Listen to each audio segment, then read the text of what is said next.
Meu nome é Raquel Albuquerque, sou mulher branca, cabelos castanhos na altura dos ombros que estão lisos e soltos. Estou usando calça bege e blusa branca com listras na cor azul. Falo em pé neste momento da sala de imprensa do Poder Legislativo. Agora vamos às principais notícias da semana. Parlamento Jovem realiza a primeira sessão e alunos deputados defendem projetos. Não só o meu ponto de vista, mas a maioria dos jovens parlamentares, eu acredito que todos tiveram sim mudanças através dessas aulas, que também mudaram o meu ponto de vista sobre o meu futuro. Prevenção ao suicídio. 300 alunos do ensino médio são orientados na Assembleia sobre o tema. Que a gente possa combater a depressão, para que a gente possa diminuir os índices de pessoas que venham a perder suas vidas. Deputado João Luiz lança artigo sobre a BR-319. O objetivo de contrapor o que sempre estão dizendo nas narrativas, que diz que é inviável a repavimentação da 319. E ainda, município de Maués agora é a capital nacional do Guaraná. Você confere agora as principais notícias do Legislativo na Semana Leã, que já está no ar.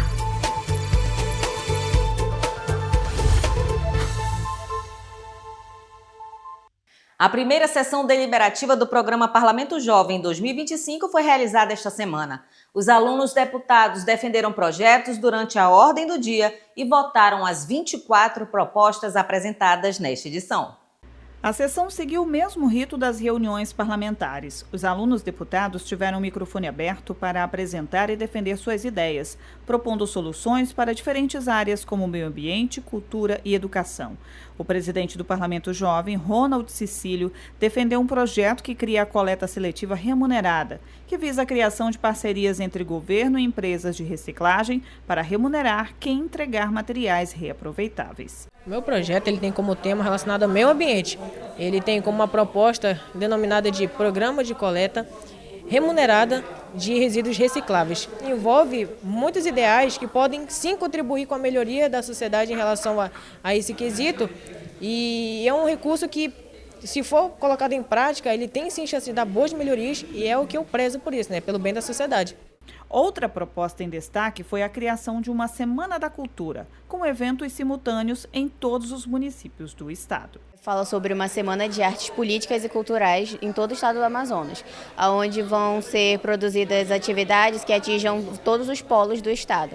Então não vai ser voltado apenas ao centro, apenas a zona leste ou a zona oeste, é para atingir todos os municípios do estado e tudo mais. Um tema recorrente no plenário e defendido pelos parlamentares do Amazonas também apareceu entre os projetos dos alunos deputados: o combate à violência contra a mulher, uma realidade que continua a exigir a ação e conscientização. O nome do meu projeto é Arte que Cura. Nele, nós vamos oferecer oficinas artísticas de caráter psicoterapêuticos. Eles são visados para pessoas que sofreram abuso sexual e para violência contra as mulheres. Nesse projeto, como o nome já diz, a Arte que Cura, serão oferecidos projetos como a dança, a música, o teatro, artes visuais e literatura. Ao todo, 24 projetos foram debatidos e votados. As matérias aprovadas durante o programa são encaminhadas para a mesa diretora da Assembleia Legislativa e depois enviadas para as comissões técnicas da Casa. Lá, elas podem ser analisadas pelos deputados estaduais e, se houver interesse, podem se transformar em projetos de lei de autoria parlamentar e tramitar normalmente no Legislativo. E esta semana, mais de 300 alunos do ensino médio participaram de uma palestra sobre a prevenção ao suicídio, como parte da campanha Setembro Amarelo. A atividade foi de iniciativa do presidente da Casa, deputado Roberto Cidade.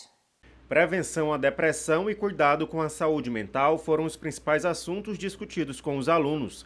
Quem conduziu parte da conversa foi a professora Lidiane Cavalcante, pesquisadora da UFAM, que reforçou a necessidade de falar sobre o tema cada vez mais. A nossa ideia é trazer um mecanismo de sensibilização. O Brasil é o 8º país, infelizmente, em número de suicídios e a terceira maior causa de morte na população jovem de 15 a 29 anos, o nosso público-alvo.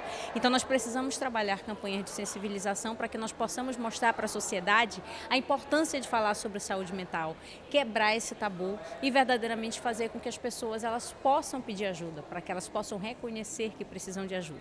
O presidente da Assembleia Legislativa, deputado Roberto Cidade, ressaltou que o Legislativo tem papel fundamental em conscientizar os jovens e incentivar ações de valorização da vida. Eu apresento leis para que a gente possa combater a depressão, para que a gente possa diminuir os índices de pessoas que venham a perder suas vidas com essa doença que só aumenta a cada ano e que nós precisamos criar oportunidades para que as pessoas possam ter o tratamento adequado. Então, desde 2019 já tem leis minhas que já estão na atividade, tem outras leis que eu apresentei também. A cada ano a gente sempre apresenta uma lei e vários outros deputados também. Isso aqui é um trabalho em conjunto de toda a Assembleia, com a Escola do Legislativo, com toda a diretoria da Casa, para que a gente possa dar nossa contribuição e orientar principalmente os nossos jovens. O programa Educando pela Cultura promove palestras, rodas de conversa e encontros que abordam temas ligados à cidadania, direitos humanos, educação e diversidade. E é um tema extremamente importante de ação suicida. A gente vê muito hoje jovens, muitas vezes sendo envolvidos em questões até alheias à sua vontade, sendo influenciado por situações que não condizem à realidade deles, né? Rede social muitas vezes influencia muito de forma negativa, então é uma coisa que a gente precisa de todas as formas fazer com que as pessoas estejam mais conscientes e sejam mais confiantes naquilo que vão fazer da sua vida, né? A coordenadora do programa lembrou que alunos de 7 escolas estaduais participaram desta ação, pensada especialmente por conta do Setembro Amarelo. E a gente tem índices, tem dados que demonstram que os jovens estão entre os números que mais praticam o suicídio. Então, o nosso encontro, ao propor o encontro com os jovens, a gente propõe um trabalho de prevenção à ideação suicida. Para os estudantes, a experiência foi um aprendizado sobre como apoiar quem precisa e valorizar a própria vida. Porque muitas das vezes as pessoas não sabem como lidar. Até mesmo na sala de aula, na escola, a gente tem colegas, amigos que estão passando por isso ou têm esses pensamentos. E a gente não sabe como lidar, a gente fica julgando, tirando brincadeira, falando que isso é errado, que isso é frescura. E eu acho muito importante a gente assistir essa palestra para a gente aprender também e ficar, até mesmo ajudar dentro de casa e etc. A próxima atividade já tem data, 29 de setembro, também no auditório Belarmino Lins. Desta vez, o público-alvo será formado por policiais militares. A deputada Débora Menezes defendeu a ampliação do sistema de alertas para proteger crianças e adolescentes, a exemplo do que está sendo testado pela Defesa Civil. A deputada Débora Menezes esteve na Defesa Civil do Amazonas para uma visita técnica. A intenção foi conhecer a estrutura do novo sistema de alertas e alinhar informações sobre os protocolos de atuação. O sistema já está em funcionamento e emite avisos em tempo real sobre situações de risco, como enchentes e deslizamentos, tanto em Manaus quanto na região metropolitana, ampliando a capacidade de resposta das autoridades. A parlamentar lembrou que o Amazonas dispõe de um instrumento semelhante, mas voltado à proteção da infância. Trata-se da Lei 7.430 de 2023, de sua autoria, que criou o alerta de resgate de pessoas no Amazonas, o ARPAN. Fomos muito bem recebidos aqui, conversamos sobre o trabalho belíssimo que a Defesa Civil tem desenvolvido, sobre o novo alerta, podemos ver um pouco de como é que funciona e viemos trazer aqui uma lei de nossa autoria, que é a ARPAN, que é para o resgate de pessoas, para que nós possamos proteger mais as nossas crianças e adolescentes, porque nós sabemos o quanto um minuto faz a diferença quando uma criança é desaparecida. Nós vamos estar trabalhando em conjunto, não só com a Defesa Civil, mas com os outros órgãos do governo do estado, para tornarmos realidade a implementação dessa lei, porque nós queremos cada vez mais buscar políticas públicas concretas e tirar do papel essas leis. A deputada ressalta que sistemas semelhantes já são utilizados em outros países, onde alertas imediatos são disparados por mensagens de celular. E no quadro Comissões, você vai conhecer a atuação da Comissão de Defesa dos Direitos das Crianças e Adolescentes da Assembleia.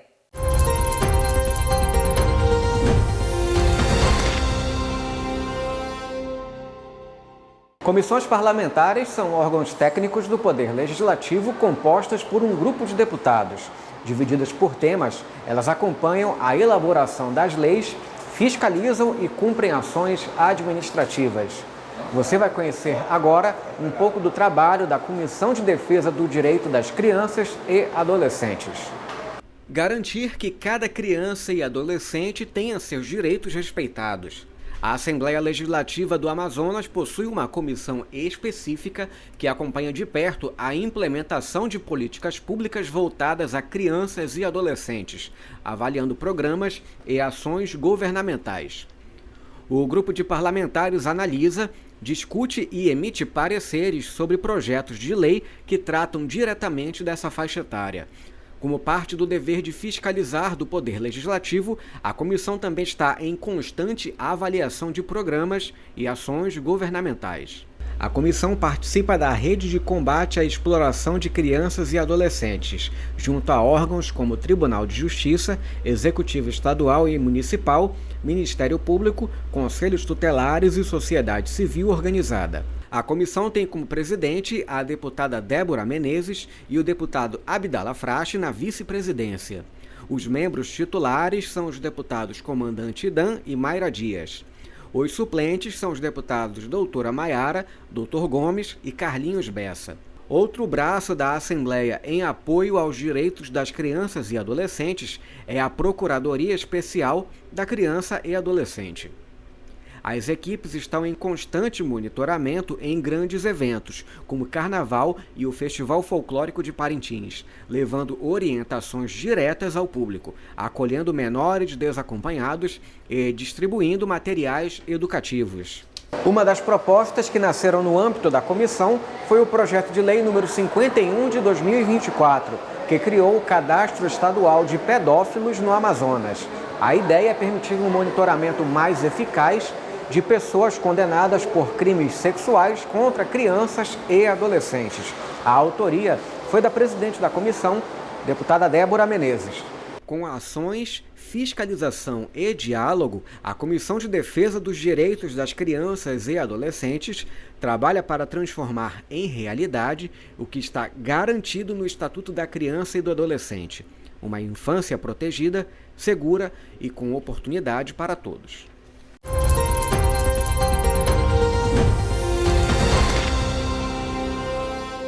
Ciclo de palestras com apoio da deputada Alessandra Campelo incentiva mulheres a ingressarem na política. As palestras foram realizadas no auditório Bete Azizi da Aleã. Os temas foram livres, mas com o intuito de aproximar o sexo feminino de assuntos ligados à política brasileira. O encontro Mulheres que Cuidam do Mundo tem o apoio da deputada Alessandra Campelo e nasceu da necessidade de debates em torno de questões ambientais, de gênero e de causas indígenas. Uma troca de experiência que possa servir para a criação de futuros projetos de empoderamento da mulher. Eu acho que nós avançamos, dentro de um processo de organização, mas nós precisamos nos empoderar com os cargos legislativos, nós precisamos eleger mais mulheres, tanto para o parlamento, para que elas possam, de fato, fazer instrumentos que possam beneficiar as mulheres. Então, precisamos avançar mais, elegendo as mulheres em 2026. O encontro reuniu membros de 2 estados do norte do país. O Amazonas contribuiu com a fala de pedagogos e a participação de etnias da região. E de Roraima, uma mulher que trouxe para os debates temas como mudanças climáticas, demarcação de terras indígenas e a visão que tem sobre a participação das mulheres na COP30. Hoje nós estamos aqui nesse encontro com o tema a mulher cuidando do mundo, do planeta. Isso faz parte da política, faz parte do desenvolvimento, faz parte da reunião dos grandes movimentos da política feminina, essa política que são por mulheres e que senta na mesa de decisões. Isso é muito importante, não só para a Amazônia, mas é importante para o Brasil. A Diretoria de Emendas Parlamentares apresentou esta semana uma prévia dos valores que os deputados vão dispor em 2026. Esse mecanismo permite a destinação de recursos para atender necessidades de cada município.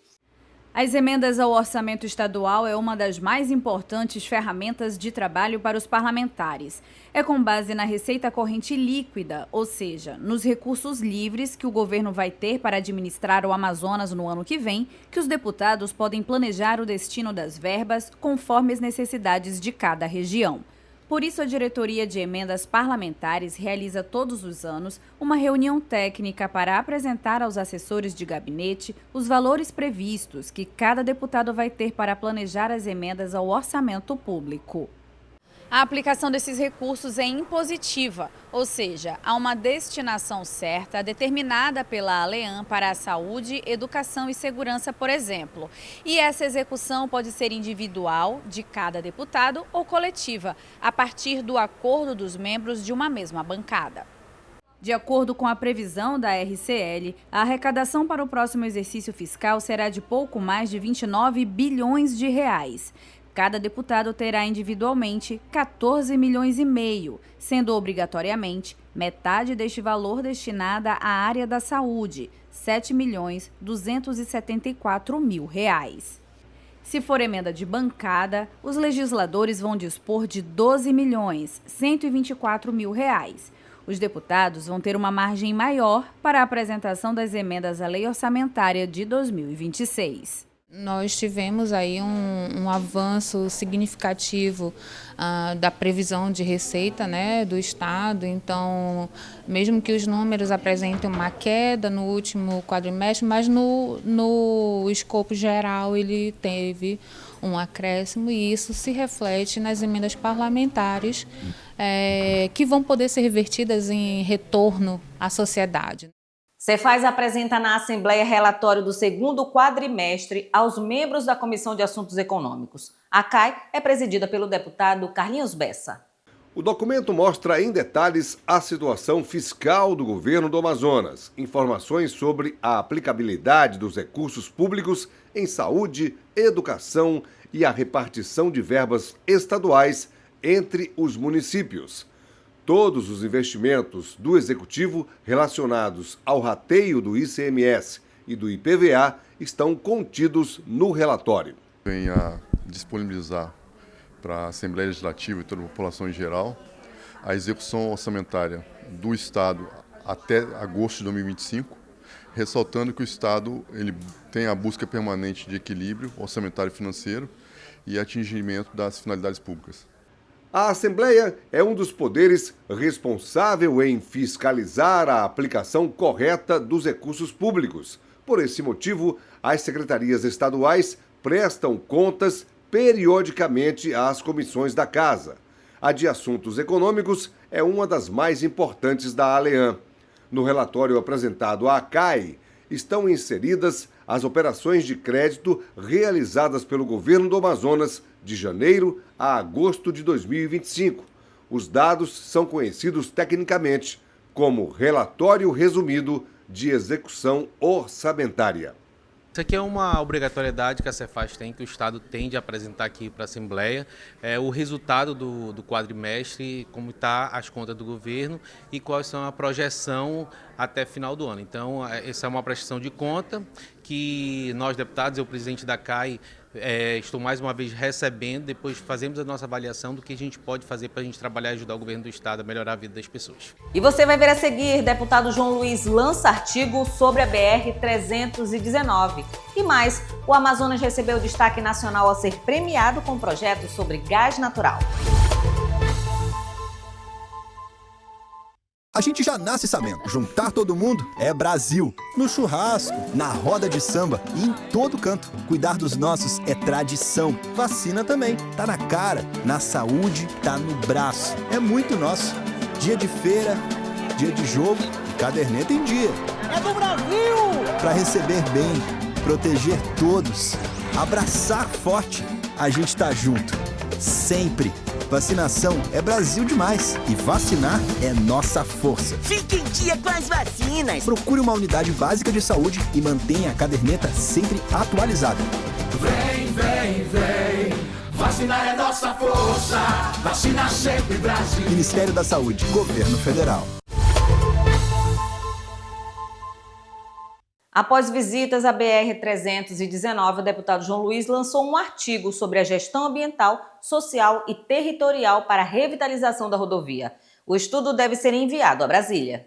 O artigo publicado pelo deputado João Luiz é embasado em estudos técnicos que se opõem aos defendidos pelo Ministério do Meio Ambiente sobre a reestruturação da BR-319. O documento é resultado de anos acompanhado de uma equipe técnica na rodovia, como especialistas, mestres e doutores em geografia, prevenção e gerenciamento de crises, relações internacionais e outras áreas relacionadas ao tema. De acordo com a publicação, o objetivo é analisar a reestruturação da 319 para a região norte. Aborda os desafios, impactos e benefícios de melhorias na infraestrutura e considera as políticas públicas necessárias à gestão do território e de desenvolvimento sustentável. Com base nos dados coletados, o parlamentar pretende que o artigo seja levado à esfera federal para apoiar a defesa da repavimentação da rodovia. Esse artigo é com o objetivo de contrapor o que sempre estão dizendo nas narrativas, que diz que é inviável a repavimentação da 319. Essa narrativa já está há mais de 40 anos batendo na mesma tecla, fazendo as pessoas entenderem que é inviável, para que as pessoas possam se conformar com aquilo que se narram. Mas esse artigo científico, esses estudos foram feitos por especialistas. Foi feito junto com a academia. Pessoas estão dentro das academias, numa fábrica de conteúdos, que nos ajudaram a compilar esse artigo. E o Amazonas recebeu destaque nacional ao ser premiado pelo projeto Gás Natural do Amazonas como indutor do desenvolvimento socioeconômico. A premiação simboliza o avanço conquistado pelo Amazonas desde a quebra do monopólio do gás em 2021, que permitiu maior competitividade e investimentos privados no setor. O destaque atual é o Complexo do Azulão, no município de Silves, considerada a maior reserva em terra de gás natural do Brasil. O empreendimento já recebeu 5,8 bilhões em investimentos privados, gerou mais de 5 mil empregos e produz atualmente 480 milhões de metros cúbicos por mês, o que representa cerca de 9,3% da produção nacional. O Gás do Azulão também viabilizou a construção da primeira usina de gás natural do norte do país, em Manaus. O empreendimento vai atender operações portuárias, reduzindo custos logísticos e emissões com a utilização do gás do interior do estado. Outro avanço estratégico é a integração energética entre Manaus e Boa Vista, que permitirá o envio da energia do Azulão para Roraima e a conexão ao Sistema Interligado Nacional. Todos esses fatores permitiram que o Amazonas fosse premiado pelo projeto Gás Natural do Amazonas como indutor do desenvolvimento socioeconômico, no Congresso Brasileiro de Minas e Energia, em Brasília. Que não faz sentido nenhum projeto, nenhum preciosismo com relação ao meio ambiente se você não preservar o que é mais importante, que é o cidadão, que é o homem que necessita que essa riqueza seja transformada em forma de benefício para ele e também para a sua comunidade. O deputado Sinésio Campos também participou da premiação. No Amazonas, ele é defensor da inovação e sustentabilidade no setor energético. O deputado Tiago Abraim propôs a criação de um sistema de notificação de vítimas de acidentes de trânsito com indícios de embriaguez no Amazonas. Os acidentes de trânsito que envolvem álcool e direção causam mais de 10 mil mortes no Brasil anualmente, segundo o Ministério da Saúde. De acordo com o projeto do parlamentar, a medida visa subsidiar a formulação de políticas públicas de prevenção e redução de acidentes de trânsito relacionados ao consumo de álcool, além de contribuir para a produção de dados estatísticos que auxiliem no planejamento das ações de saúde e segurança pública. O deputado Tiago Abraim destaca ainda que a notificação vai garantir informações mais consistentes ao Estado sobre este tipo de ocorrência, para que as autoridades possam agir de maneira preventiva e salvar vidas. A proposta também garante a proteção dos direitos fundamentais à intimidade, à privacidade e à proteção dos dados pessoais dos pacientes atendidos, respeitando a legislação vigente sobre sigilo médico. Para caracterizar os sinais notórios de embriaguez, o sistema de notificação deverá adotar parâmetros técnicos já reconhecidos nacionalmente, como os estabelecidos pelo Conselho Nacional de Trânsito. E no quadro Giro pelo Norte, vamos às notícias do Parlamento de Roraima. O objetivo do encontro foi a apresentação de um relatório preliminar que expõe fatos já apurados e propõe medidas cautelares e de responsabilização. O relator da CPI, deputado Renato Silva, fez a leitura do relatório de 82 páginas, onde constam 16 indiciados. Foram apresentadas as análises individualizadas dos indiciados, de autoria, materialidade, nexo casual e tipificação dos crimes. São grileiros que têm tido apoio do Iteraima e têm feito isso em todo o estado. Essa mesma família, por exemplo, hoje nós falamos da gleba Ereu e falamos da gleba Cauamé, mas estão trabalhando dessa forma, da mesma forma em outras glebas, que nós vamos trazer aqui os indiciamentos. Queira eu que quando chegar esse momento, esse problema já tenha sido solucionado pelo Iteraima, que esses títulos já tenham sido cancelados, que já tenham sido resolvidos, porque a nossa intenção maior não é procurar culpados, não é fazer caça às bruxas, é resolver solução e trazer segurança jurídica para o estado do Roraima. Porque tu dizer para mim que uma família tem condições de produzir em 40 mil hectares de terra é impossível. É impossível. Isso eles fazem para especular. Eles regularizam a área, tiram título para no futuro vender e fazer patrimônio. Os primeiros indiciados são Jamiro Alves da Silva, Almiro Ferreira Marinho, Mariano Correa de Azevedo, servidor do Iteraima, Dilma Lindalva Pereira da Costa, presidente do Iteraima, Jairo Mesquita de Lima, Hermilo Paludo, Viviane Paludo Schultz, Miguel Schultz, Ricardo Rodrigues Braga, Lucas Thiago Rodrigues Braga, Larissa Rodrigues Braga Holanda, Luiz Sebastião de Andrade Lima e Manuel Toríbio Nascimento Machado, além de 3 técnicos do Iteraima responsáveis pelas vistorias nas áreas em questão: Carlos Alberto Marques da Silva, Claudomir Simão Ferreira e Antonivaldo Rafael Souza. Desde a instauração da CPI em fevereiro de 2025, já foram realizadas diversas oitivas, coleta de depoimentos que envolvem denúncias de grilagem, ameaças, agressões e danos materiais contra pequenos produtores. A CPI também realiza vistorias às áreas sob disputa para verificação das condições reais de ocupação e uso, além de fazer análises técnicas com exame de documentos, mapas, imagens de satélite e pareceres por equipe técnica especializada. Por fim, após a coleta das informações necessárias, a Comissão Parlamentar de Inquérito elabora o relatório que revela a consolidação das evidências, identificação de responsáveis e proposição de medidas corretivas e preventivas. Todos os relatórios serão preliminares. Nós iremos por gleba, nós iremos analisar por tipo de investigação.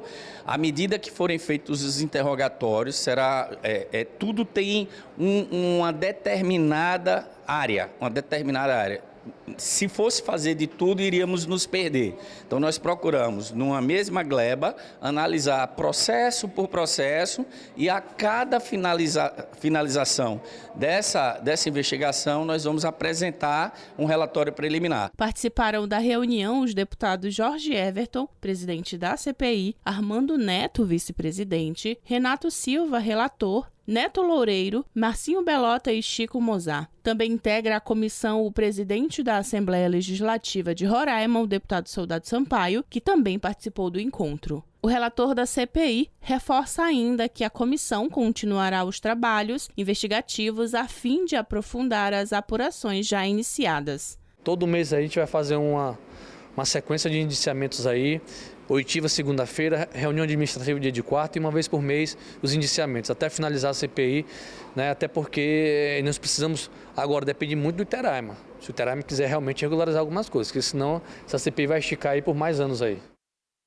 E uma homenagem em memória ao comerciante e imigrante palestino Mohamed Taraíra foi realizada na Aleam por iniciativa do deputado Abdallah Frache. A cerimônia, presidida pelo deputado Abdallah Frache, entregou a medalha Rui Araújo em reconhecimento aos trabalhos prestados pelo comerciante, que gerou mais de 2.000 empregos no estado. Como toda a tradição da colônia árabe na nossa cidade, no nosso estado, foi um grande comerciante, um batalhador, que chegou aqui na década de 60, 70, e deu uma grande contribuição para o Amazonas. E a gente quer aqui agradecer ao deputado Ricardo Nicolau, que foi o autor desta propositura, e hoje nós estamos entregando aqui para a família, tendo em vista que ele já faleceu. Mas é uma grande história, no comércio de Manaus e no comércio do Amazonas. Mohamed veio para Manaus em 1968.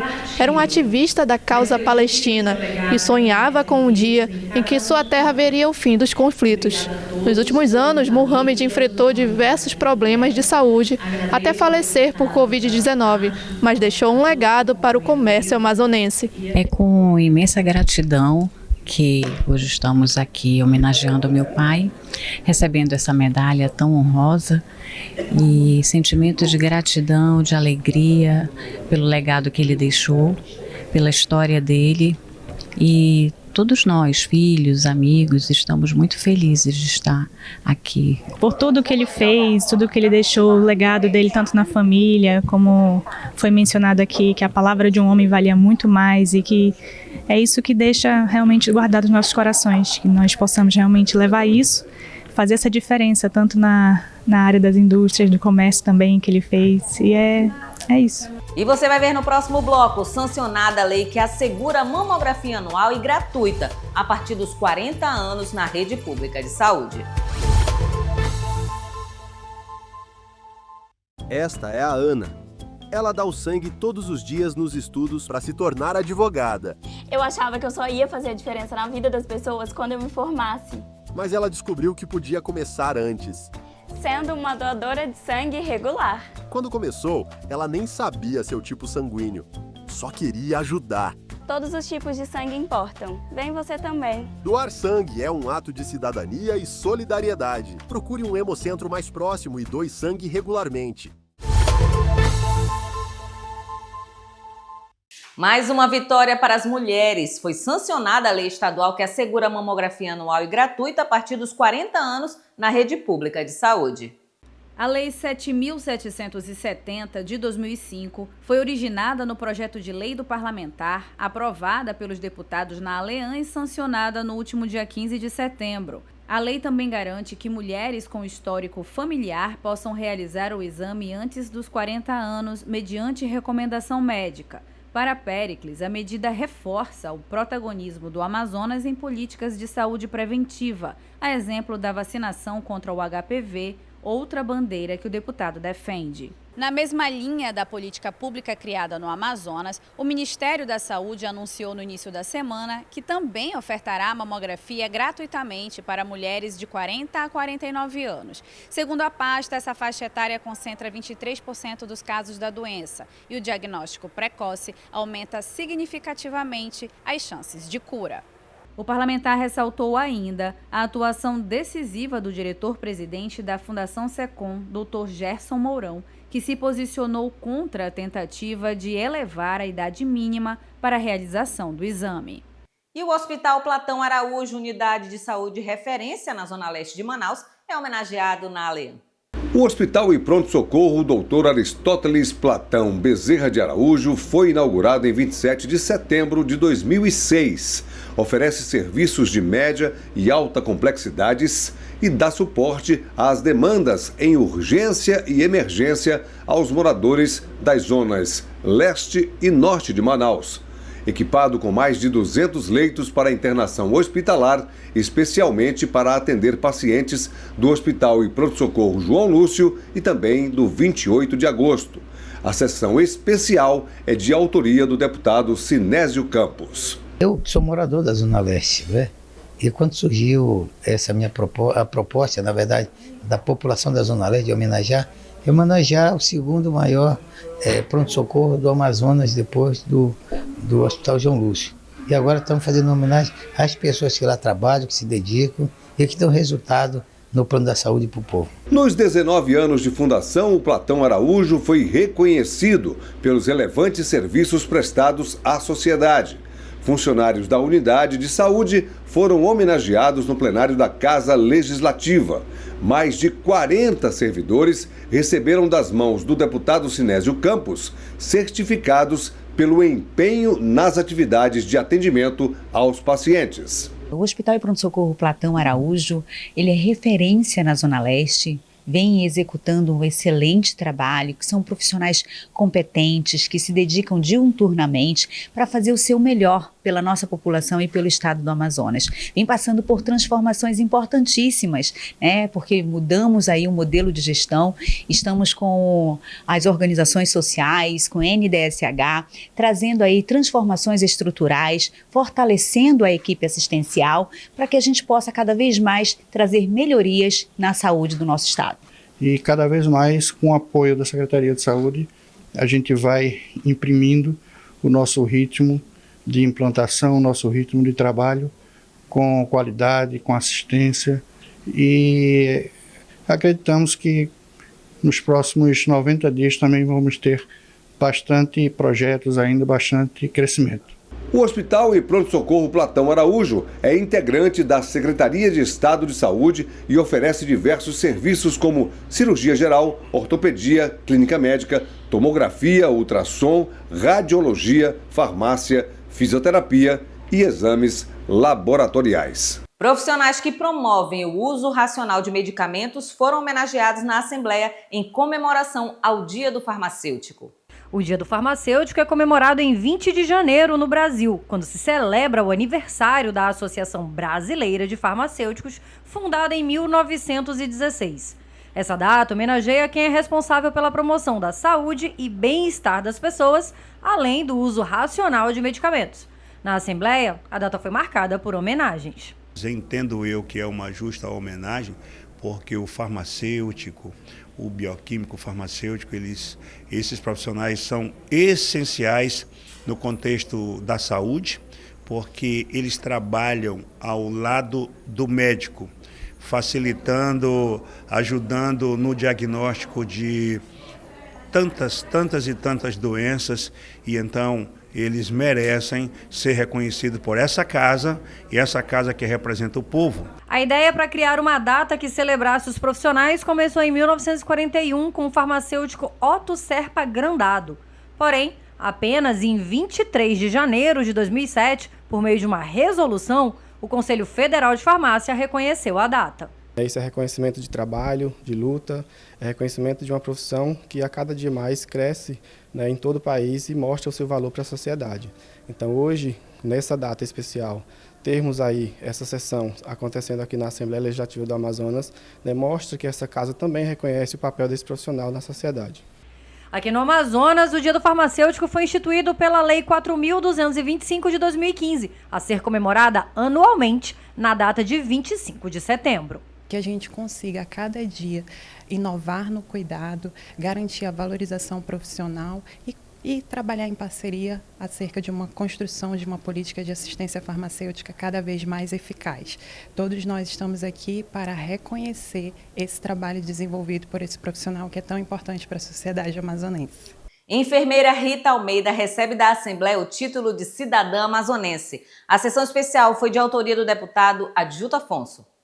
Natural de Bagé, no Rio Grande do Sul, a enfermeira Rita Cristiane dos Santos Almeida dedicou quase 3 décadas de sua vida à saúde pública. Desde 2002, ela atua no Amazonas, sempre em funções estratégicas para levar atendimento médico às regiões mais distantes do estado. Eu me sinto extremamente honrada e emocionada diante dessa homenagem que eu recebo hoje, que eu digo que vai ser a minha segunda certidão de nascimento. Estou aqui há 23 anos no estado do Amazonas, já trabalhei no interior, em vários municípios, e depois aqui na capital, mas também em conjunto com os municípios, e sempre quis fazer muito pelo estado do Amazonas. Sinto que a minha missão ainda não está cumprida, ainda devo fazer muito mais pela população daqui, e o sentimento realmente é de muita emoção por um estado que eu dediquei praticamente a minha vida inteira. Rita já foi diretora do Hospital 28 de Agosto, comandou o Regional de Lábrea e hoje ocupa o cargo de secretária executiva adjunta de Descentralização e Regionalização Assistencial do Interior da SES. A titular da pasta destaca o desempenho de Rita ao longo do tempo. A Rita, enfermeira, chegou aqui no estado do Amazonas há mais de 27 anos, construiu toda uma carreira, primeiramente no interior do estado, então conhece muito a realidade do que a gente fala sobre o Amazonas e seu diferencial. Seguiu os caminhos da gestão, traçando aí metodologias de trabalho e contribuindo para a assistência cada vez mais qualificada da população de forma geral. Ela tem aí uma característica muito forte em realmente trabalhar com a população de difícil acesso, construindo estratégias, e hoje, como secretária de saúde do interior do estado, fico muito orgulhosa de tê-la na nossa equipe. Entre os projetos que Rita liderou estão o programa Saúde Amazonas, voltado para modernizar o sistema de saúde e reduzir filas. A descentralização da assistência, garantindo atendimento médico mais próximo da população, e a reestruturação da Secretaria de Saúde, que tornou a gestão mais ágil e eficiente. O deputado Dr. Gomes representou o autor da propositura, deputado Adjuto Afonso, que cumpre a agenda fora do estado. É um título justo e merecido, em função dos relevantes serviços prestados ao Amazonas, na área da saúde, não é? E a doutora Rita Almeida, ela é natural de Bagé, no Rio Grande do Sul, e está aqui no Amazonas há muitos anos, trabalhando, dando o seu suor, seu trabalho, seu amor, sua dedicação na área da saúde.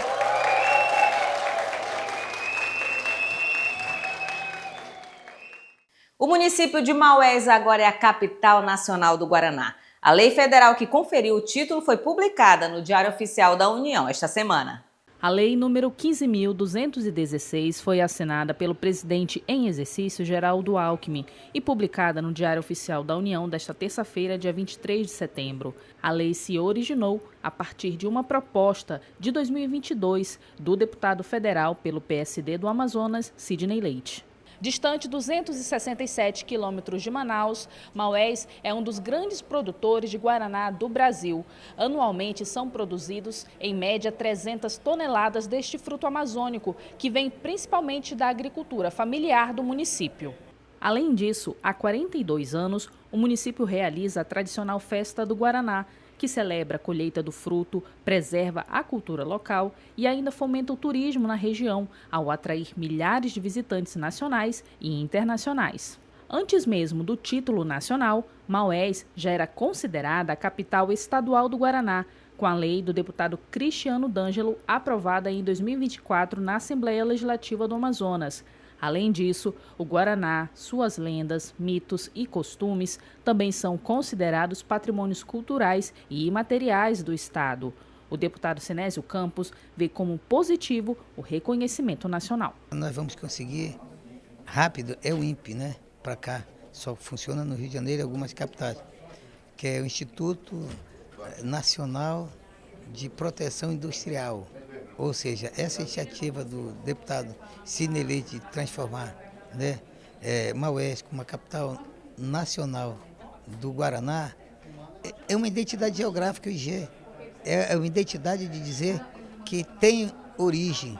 O parlamentar também destacou o quanto o Guaraná contribui para a longevidade da população local. Segundo o IBGE, 1 a cada 100 habitantes de Maués possui 80 anos ou mais. Maués é a cidade com a maior longevidade da população. Você vê que é uma cidade onde o povo que consome o Guaraná vive mais tempo, né? É fácil você ver pessoas centenárias vivendo em Maués. Então, o Guaraná não é somente um alimento energético, mas é um elemento também da longevidade. E nós ficamos por aqui. Acompanhe a nossa programação na TV Aleã, no site e nas redes sociais da Assembleia. Fique agora com o primeiro dia do Festival de Verão da Difusora, realizado no Parque Rio Negro este mês, na Orla do São Raimundo. Amanhã, domingo, teremos uma maratona o dia inteiro. Não perca! Até a nossa próxima edição.